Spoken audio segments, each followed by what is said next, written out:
Oh, happy day. Hello, boys, and hello, girls. You are now listening if you're on iTunes, Stitcher, Podbean, SoundCloud, and you're watching if you're on YouTube, episode 53. I repeat, episode 53 of Peter Talks Smackdown. You know what that means, kids? You know what that means, folks? You're now listening to the 1 year anniversary of Peter Talks Smackdown. Again, that is episode 50 fucking 3. And I want to say, shout out to everyone who's been keeping up, even over the past month, past 6 months, past 10 months, past 12 months. I really started this podcast because people want to dog SmackDown, and I admit I was one of those guys that used to dog SmackDown. At first I was someone who really loved the product, but then it just started getting really bad.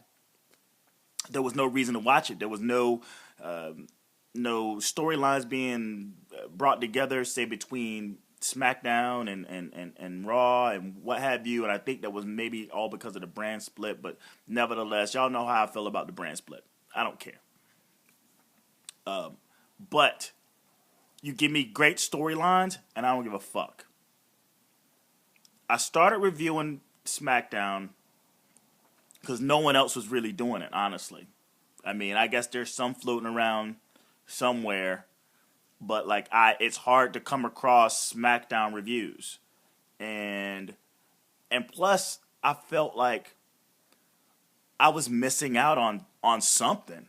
If it's not a lot that I was missing out on, at least there was something that I was missing out on, and I was like, "Fuck this! Let me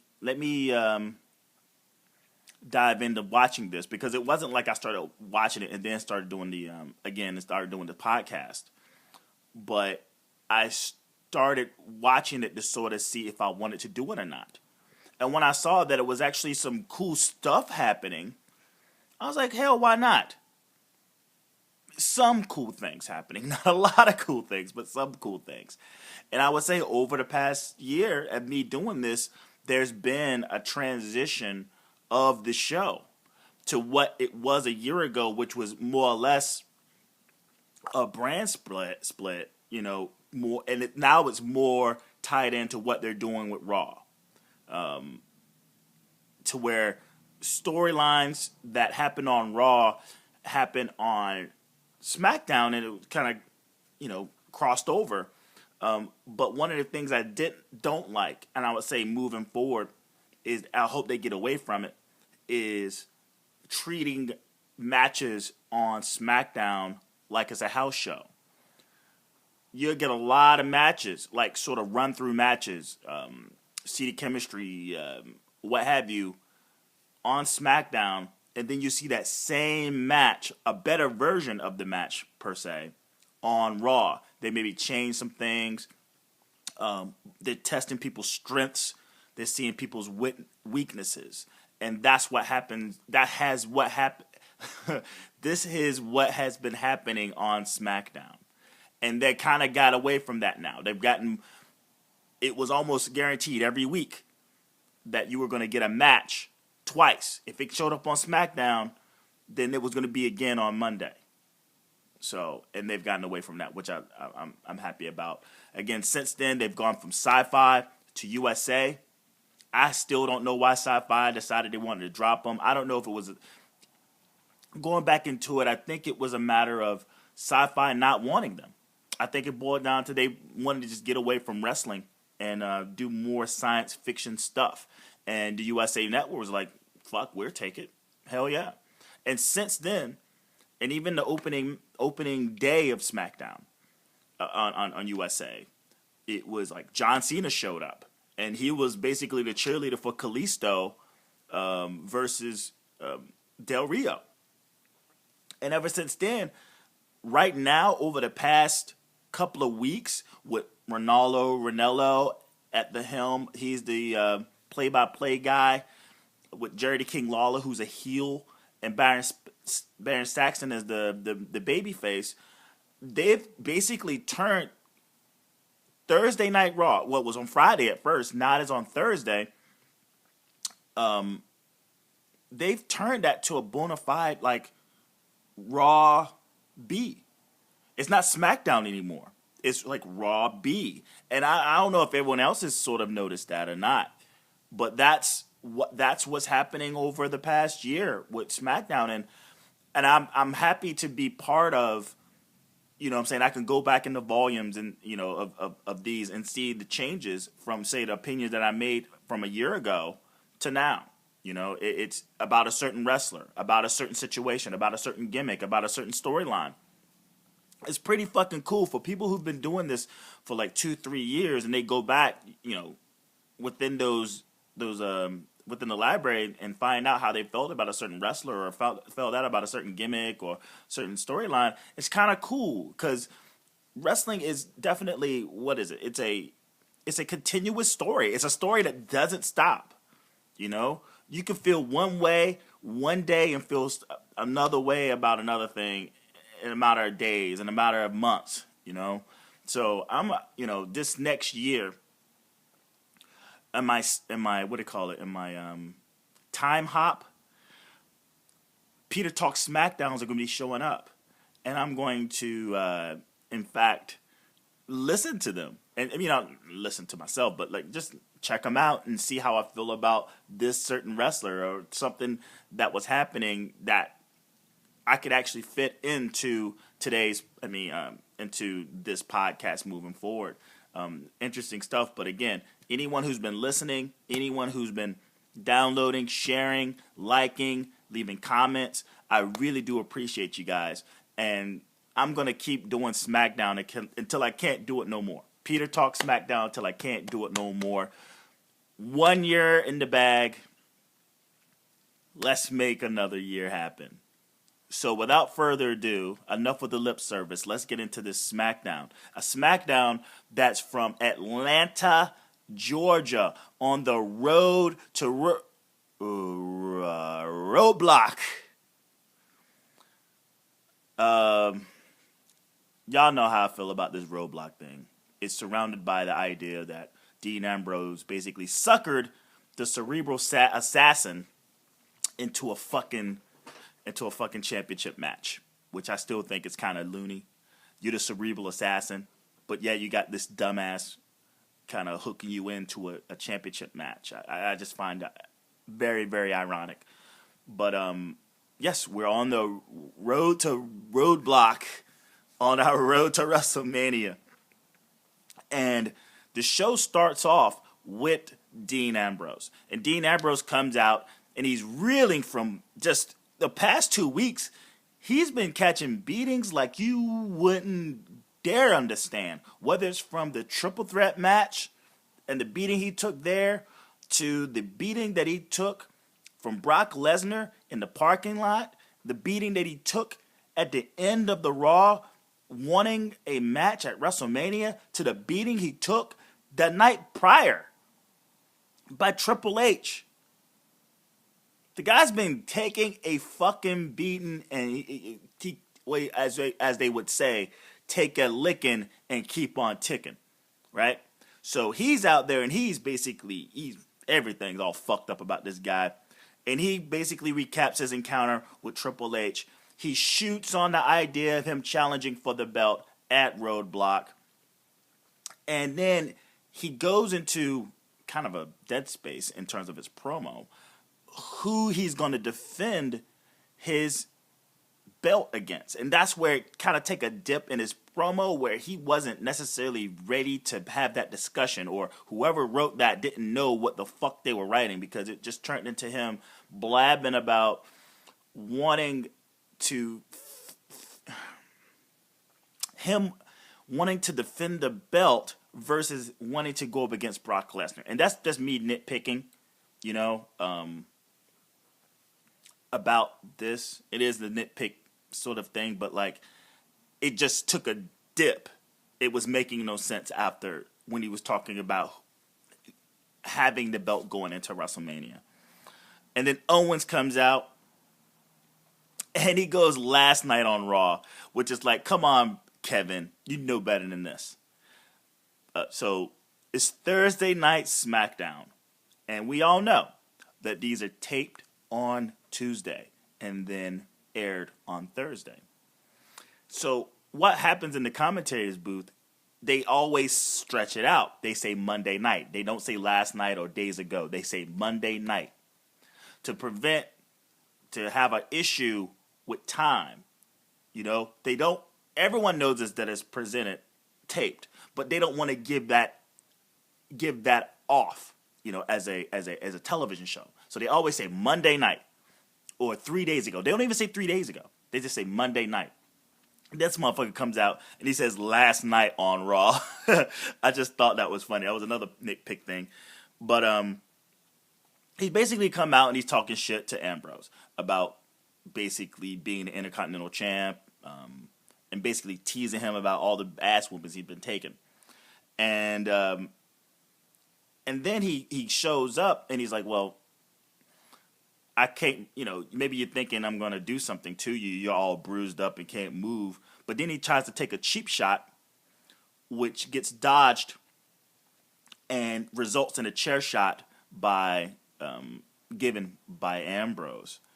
And he goes, how, you know, like, it's kind of hard not to see you coming as a big-ass television screen right there showing that you were about to hit me. So, just another one of those moments. And Dean's like, well, fuck it. You want a piece of me? You get a piece of me tonight. Come get some. But he just sets the challenge and Owens walks. He's just, as of now, he sets the challenge. We don't know if they're going to face or not. Then the Usos versus Sheamus and Rusev of the League of Nations.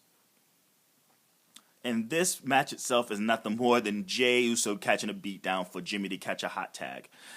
The hot tag comes in, and then there's a super kick to fucking Sheamus off the steps because he basically runs around the ring to do something, and he jumps off those fucking steel steps to come at Jimmy, and he catches a wicked fucking super kick. And then he sets him up to where he's going to get, I guess, do the big splash off of the top rope. Carry the momentum. But as he goes for the big splash, he catches the knees to the gut, which results to a brogue kick. And the League of Nations, not the League of Jobbers, the League of Nations, again, a good win for them. And another loss for the Usos. Another clean fucking loss, by the way. Clean as a whistle. These guys lose clean more than anybody that are like white meat baby faces that I've ever seen this year. Ever. I mean, you could talk about how they lost to the New Day, but like dirty, but they weren't dirty losses because the one, say, take the ladder match and another couple of other things, there was no disqualification, you know? So it's clean as it gets. I understand it's a dirty tactic, but if it's no disqualification, you gotta suspend your belief on this shit, okay? So, like I was saying, the Usos and them losing clean to heels is baffling. Baffling. And he catches a brogue kick, and the League of Nations win, right? So, afterwards, the Dudley boys come out and pick the bones. And poor Jimmy's in there, and they fucking beat the shit out of him. And they bring out a table, and you're thinking, because they reversed the psychology on the use of the table. They're like, we're not giving you people these tables. But then they whip out the tables on some hypocrisy type shit that the crowd boos about. Now, granted, I get it. It happened on Raw, and I've used Raw as a measuring stick to the reaction of getting pure boos. Now, again, the SmackDown is pre-taped, and then they get canned heat on there.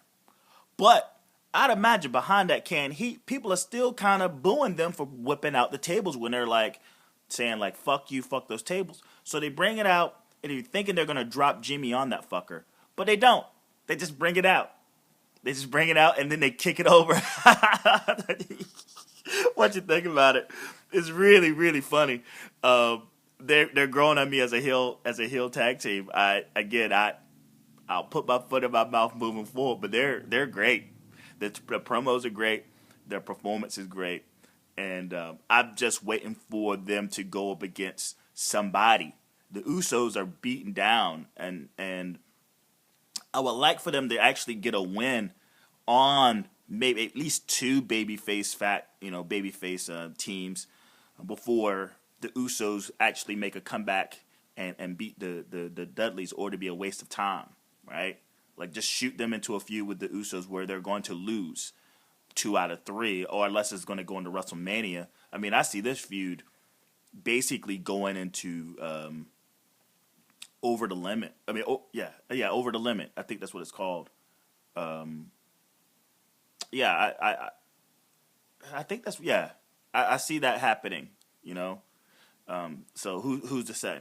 I just hope they give them at least 2 baby faces to beat up and win 2 dirty before handing the victory over to the Usos.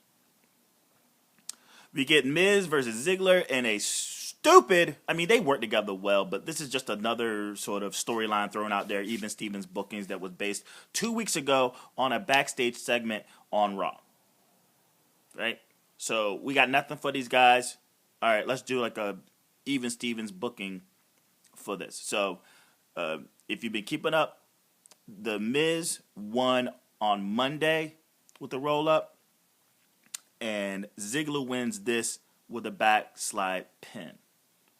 Where this is going, I don't know. Maybe, just maybe, this match, which basically is a glorified, low card feud, could end up on the house show, the sort of bona fide house show Roadblock.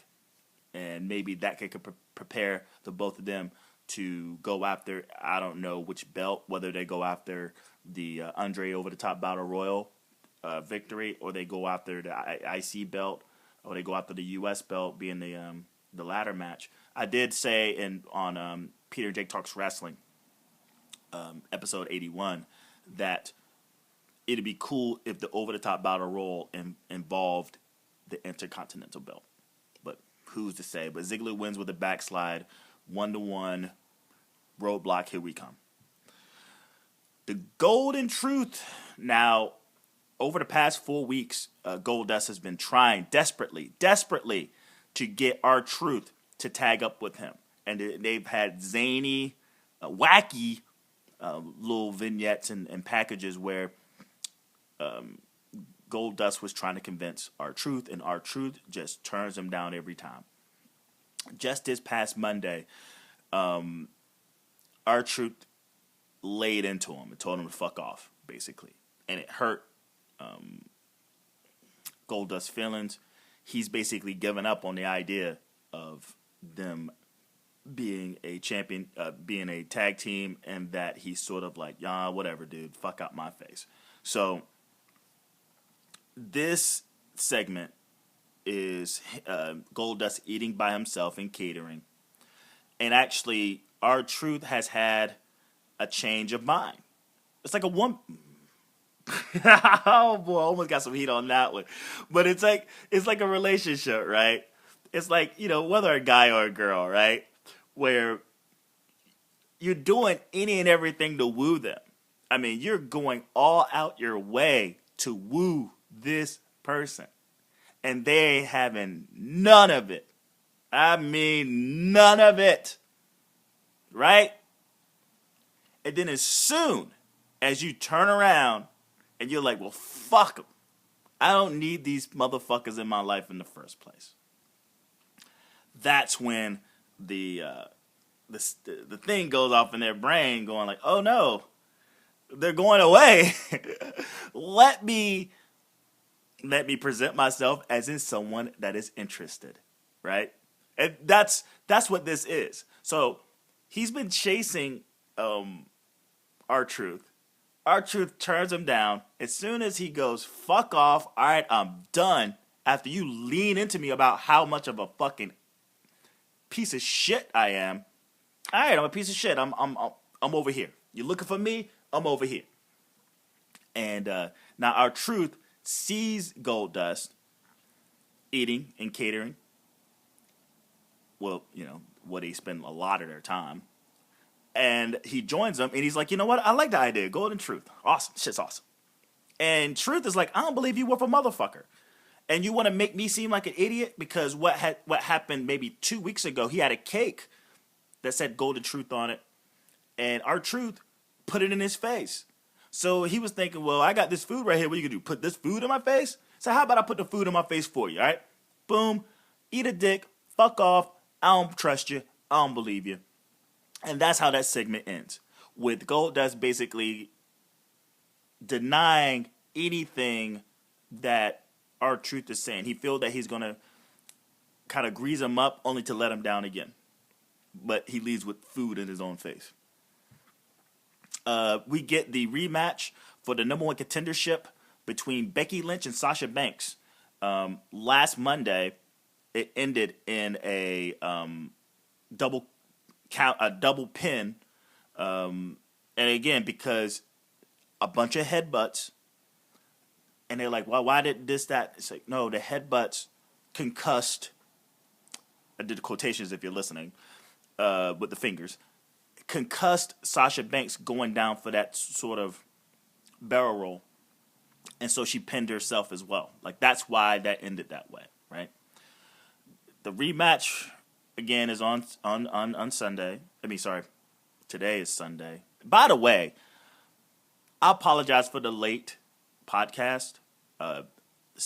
Friday, Saturday, and Sunday. Friday and Saturday were really, really busy doing this T-shirt thing. So I wasn't able. I was set up shop selling T-shirts. So I was thinking about doing a live one, but decided not to and just waited to come back here Sunday. So if you're waiting and you're listening Sunday, I apologize for the wait. Maybe it's wide open. There's nothing else to do but listen to a podcast anyway. So fuck it. But this match, again, is another crack at who gets the number one contendership. And we all know what it is. But let's see how we get there, right? The match happens with the Flairs at ringside. And this basically results in Ric Flair getting up at one point at the part where they're both outside. Because this match itself is way better than the one Monday. And it's a stalemate match. Basically a stalemate match. Near fall after near fall after near fall after near fall. Great moves. They don't blow themselves up as they did Monday. Jake made me sound like I was being some sort of hater.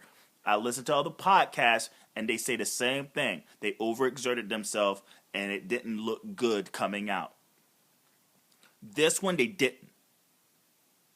It was good, and it was, again, a stalemate. They both desperately wanted to win. Ric Flair gets up, starts wooing in each other, all these women's face. I was thinking he was going to kick one of them or something. I was like, damn, Rick.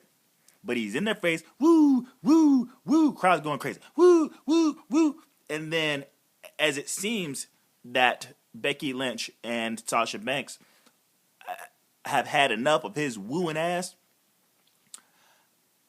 it looks like they're going to attack him. And that's when Charlotte shows up and causes the DQ. And she's basically like, fuck this. None of those bitches deserve my title shot. But Renee Young, sassy Renee Young at that, informs Charlotte and Rick that she won't face Sasha for the belt, nor will she face Becky for the belt. But she's going to face both of them in a triple threat match at WrestleMania. And that's the again, we knew what was really good is how they're going to get there. Now we're finally there. Now we see what happens moving forward with this and who wins the belt. I'm not going to give my predictions. I'm not going to say who I even want. I already know. I feel like Sasha Banks is going to be Sasha Banks' moment. And I already put it out there that I want I wouldn't mind Flair holding on the belt. And I wouldn't be mad if it was a dusty finish somehow. So, the New Day come out, and Xavier Woods is from Atlanta. They're on record to talk trash about other cities that they're in, and that they're going to Hotlanta to go party, like, right? So maybe this is like, I haven't seen this in a while. Like, honestly, I think the last person I seen go home and talk crap about their home was Seth Rollins. He went to Iowa because he's from Iowa, and he trashed the place. Everyone's happy to see Seth Rollins. Homeboy does good, right? Hometown boy does good. He goes because a big star. He comes home, boom. He's like, fuck y'all, this place sucks. And that's what the New Day did. Kofi, I'm not sure if Kofi is from Atlanta. I'm not sure if Big E, I think Big E is maybe from Atlanta. But I know definitely Xavier Wood is from Atlanta. To where they trashed the place at first. And then on the outside, because AJ Styles, he's from Georgia. He's from, the fuck is he from? Well, anyway, he's not from Atlanta, but he's from Georgia. He comes out, I'm home. And then during the match, because it's Styles versus Kofi, you hear Xavier Woods like, not in my hometown. Oh, man, just a fucking screwy situation in terms of like identity of where you're from. Gainesville. Is it not Gainesville? What the fuck is he from? Oh, well, it doesn't matter, but he's not from Atlanta. Styles is. He's from Georgia, but not from Atlanta. And this is his first WWE performance in the state of Georgia. But what's going on? Woods keeps creating the distraction with the trombone. There's even one point where he grabs the trombone. And then there's this moment where they get involved. They're trying to earn their money. And it's a questionable contact with Styles. Both Woods and Big E gets thrown out. What is it? And then as they're being thrown out, this distracts Kofi, and he gets hit with a flying forearm. Again, no Styles Clash, no calf crusher. His flying forearm, which looks pretty devastating, it has become his finisher. And I mean, I'm not going to bitch and moan, but it'd be nice if he was able to whip out the Styles Clash. His size definitely plays a factor in the fact that he could either put that in or not. And Chris Jericho kicked out of it at Fastlane. So moving forward, I saw something about it being banned, but either way, moving forward, I hope they can sort of intertwine the Styles Clash back as a finisher.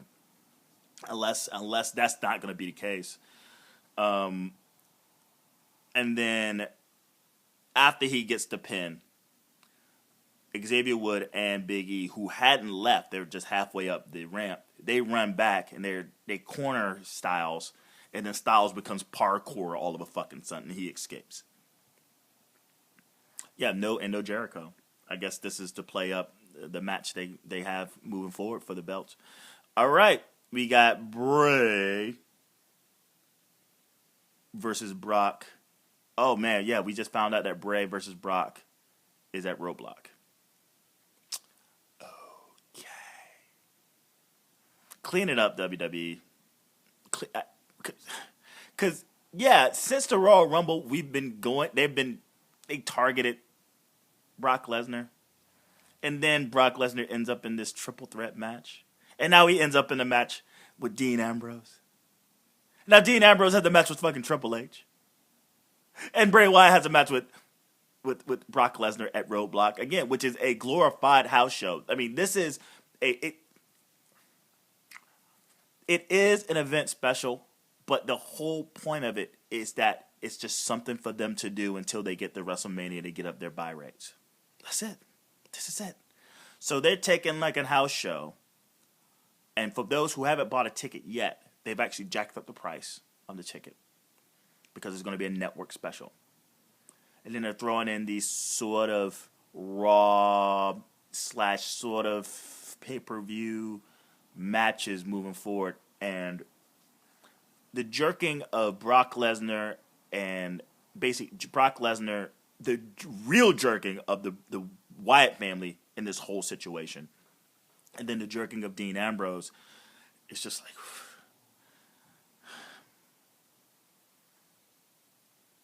it makes no sense. And again, I get it, but still, I'm not buying it. You're selling it, I'm not buying it. We get to the final. We get to the main event, which was called out early at the beginning. We find out that they actually will face each other. Dean Ambrose versus Kevin Owens. And this match was badass. Highly competitive. Highly competitive.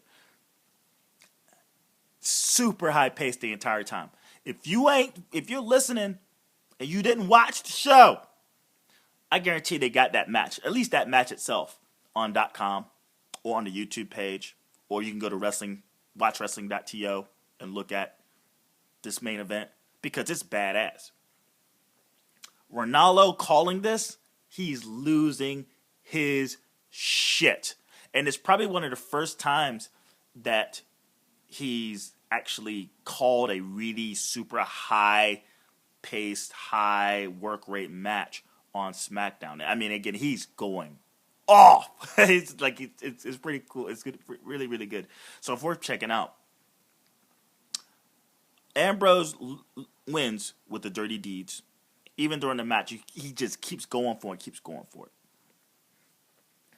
But when he hits it finally, it takes him a while to finally climb on top of Owens. He kind of left him high and dry for a little bit. And I get it, he's busted up, but he could have moved a little faster for the pin. He made Ambrose look like a fucking... made Owens look like a fucking joke. It's pretty funny. But nevertheless... great match. And the only thing, now, our Intercontinental Champion loses, for one. And that's...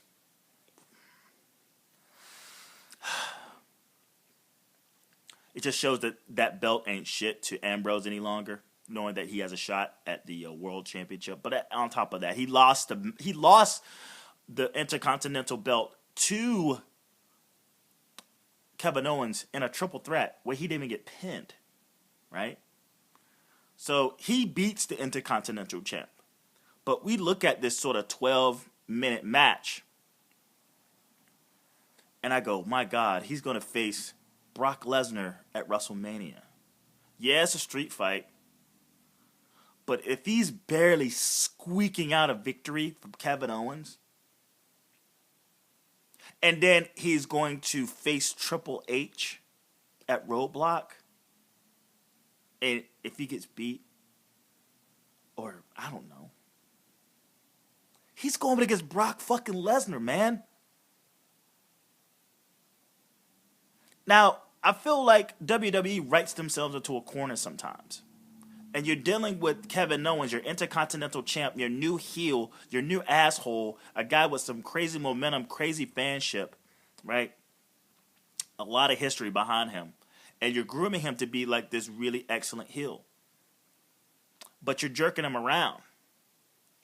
And when you put him in positions of winning, I understand Dastardly heel, he won triple threat, great.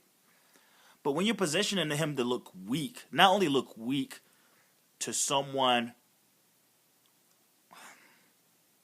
who he's, I want to say beaten. He hasn't beaten him. He loses a non-title match to an ex-IC belt holder.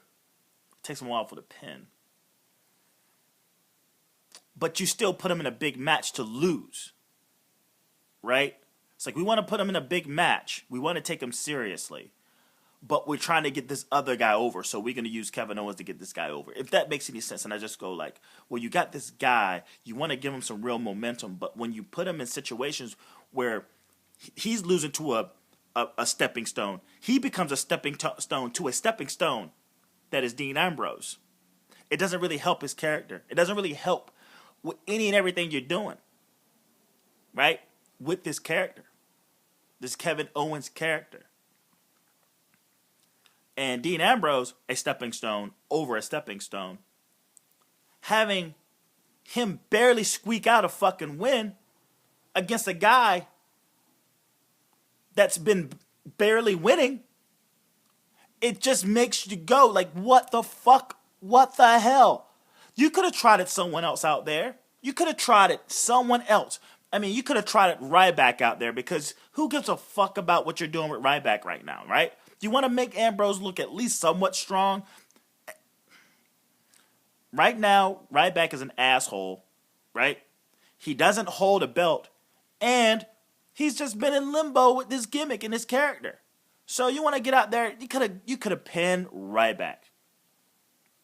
You could have pinned Ryback. You know, no need to throw out one of the fucking social outcasts, right? There's no need to toss out like some B-rated Wyatt, right? There's no need to toss who the fuck else out there? Like somebody from the League of Nations? Ryback would have been perfect. But no. They tried out fucking Kevin Owens. He loses. And Dean Ambrose barely beats him. And now he's going into a fucking match with Brock Lesnar. It's mind-blowing. This is the moment where you have to maintain kayfabe, man. You got to maintain kayfabe. And you have to suspend your fucking belief at the door. You got to leave that motherfucker right there. You got to leave it. You got to leave it.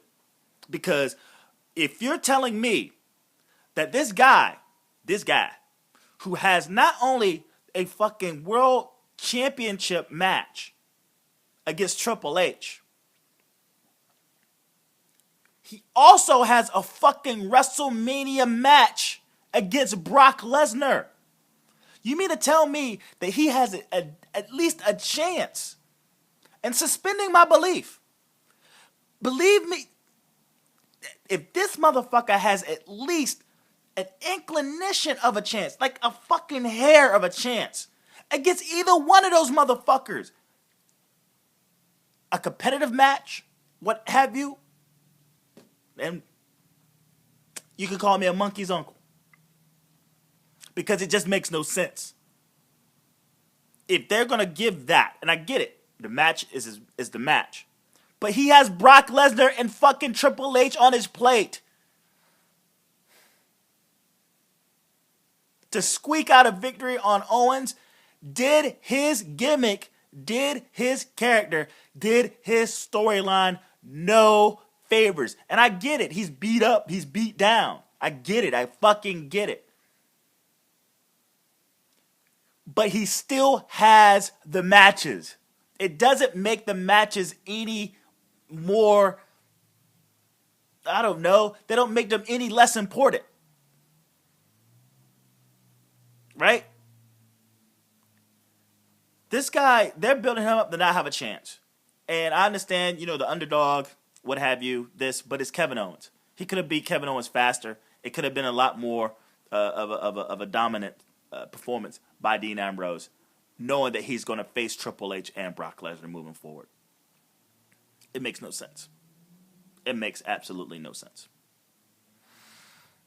But I digress. And that's the end. That was the end of SmackDown, Raw down. And it concludes the 53rd episode of Peter Talks SmackDown. The year-long anniversary! Going into fucking Roadblock WrestleMania. So, I'll get through these plugs quick. Subscribe. If you're listening, subscribe, add to the playlist. Give it a thumbs up, thumbs down, give it a heart, give it a okay, just say you like it.